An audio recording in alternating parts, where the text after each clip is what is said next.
Hey, lovely couples all around the world. It's the month of August, and we have a challenge going on. You can use it in your marriage to have a better marriage from this point onwards. The beauty of life is whenever you realize that your marriage is not as functional as you expect it to be, you have the duty, you have a choice to either change it or continue in that pattern. But I know that you and I want a better marriage. So there are 6 things you can do differently amidst others that would help you have a better marriage in the month of August and from then henceforth, rather than staying in the past. Number one, pray together as a couple. Set apart, even if it's 10 to 15 minutes every day, to pray together. It's not funny, but the truth is, a lot of couples do not pray together. Even Christian couples don't have time to pray together. We're too busy. If you don't schedule prayer, you will never pray together.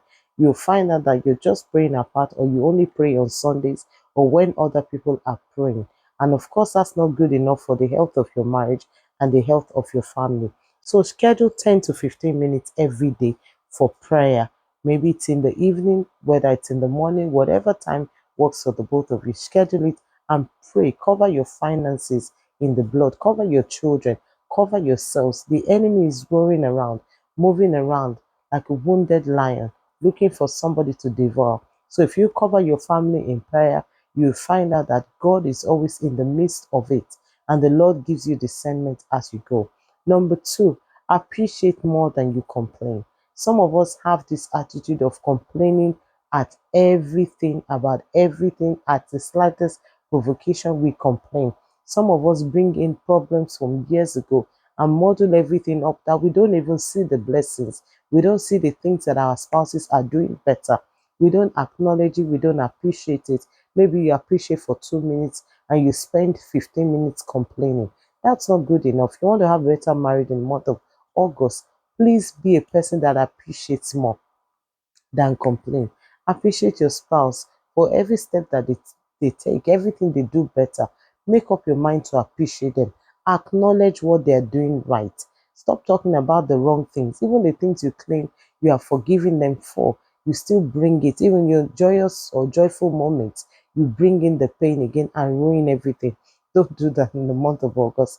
Make up your mind to be a spouse that appreciates more than complains. Number three, schedule your quality time. Quality time is not the time you talk about bills. It's not the time you talk about children. It's time that you talk about each other, what your likes are, what your dislikes are, what your spouse dreams about, what their aspirations are, what you love about them, what you appreciate about them. Quality time. Talk about the things that affect every area of your lives, your sex life, for example, your finance, your body, your health, your well-being, how they feel, if they're happy about something, they're not happy. It's just a time for the both of you only, not for other people. So schedule your quality time together so you can have a better marriage. Another thing you can do differently in the month of August is to learn to be involved in each other's lives. Some people live together but are leading separate lives. They just live together as housemates. No wonder there's no synergy. No wonder there's no love. No wonder there's no togetherness, because we're living apart. Please retrace your steps. Carry your spouse along. That's one of the ways of starting your unity. Carry them along. Stop making all the decisions and not informing your spouse. Inform them. Plan together. Be involved in each other's lives, and you find out that it makes you a stronger and a better unit. Another thing you can do differently in the month of August is to ensure that you build a formidable force. What do I mean? A force between the both of you that nobody can penetrate. Stop empowering people over your spouse. Stop taking other people's decisions above your spouse's decision or choices. Stop, bringing other people into your marriage. How do you do this? When your spouse says yes, or you haven't even told them anything, or they're not even aware, but you've told all other people, they all know, but your spouse doesn't have an idea. You are empowering those people over your spouse. When your spouse has an idea, celebrate that idea. Don't make, oh, somebody said this, or we'll take what that person says, and the person stands there looking at you, not understanding what to do or where to go. No, take their choices, take their ideas, celebrate it, think about it, talk about it. That way, you are empowering your spouse and you are building a formidable force that even the pit of hell cannot fight against. Very important. Lastly, another thing you can do for yourselves, help yourselves by practicing unconditional love. Stop being a spouse that practices conditional love. When the going gets tough, you are no longer a lover. No, be a consistent spouse. We have too many inconsistent people. People who their spouse cannot predict. One moment they take you high up in the air. Next moment they drop you down. You don't even know where you are. You don't know where they stand in the marriage. One moment they are faithful, next minute they are unfaithful. Stop being an inconsistent spouse. You see, if you are an inconsistent spouse, you will be the one to suffer the brunt of this matter. You'll be the one to lose out because once your spouse sees that you cannot be trusted, you are inconsistent, they can't take your word, they'll begin to hold back. It would affect your life. Yes, it would affect the marriage, but you will suffer it the most. Why?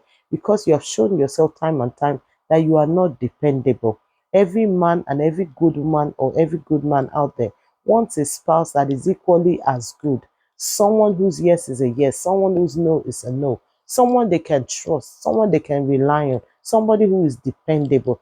That way they will feel safe enough to release their all to you. So sometimes when people speak to me in counseling and they say, oh, my spouse doesn't trust me, oh, she doesn't love me enough, she doesn't release herself to me, it's because they don't trust you. When somebody has any reason at all not to trust the person, they start to withdraw as a way of protecting their mind because they don't want to lose their sanity. How many people have lost their sanity already because of an inconsistent spouse? So start by forgetting about the things of yesterday. I know some things are not easy to forget, but the moment we release them to God and begin to take our lives again, one step after the other, we will find out that God's grace is indeed sufficient for us to keep building and rebuilding the walls that have fallen. I pray that in the month of August, you have a wonderful experience in your marriage and the Lord will breathe on every dead situation. He will bring good things to life in your marriage and in your family. In Jesus' name. Have a fantastic month. Cheers to love. Bye bye. God bless you.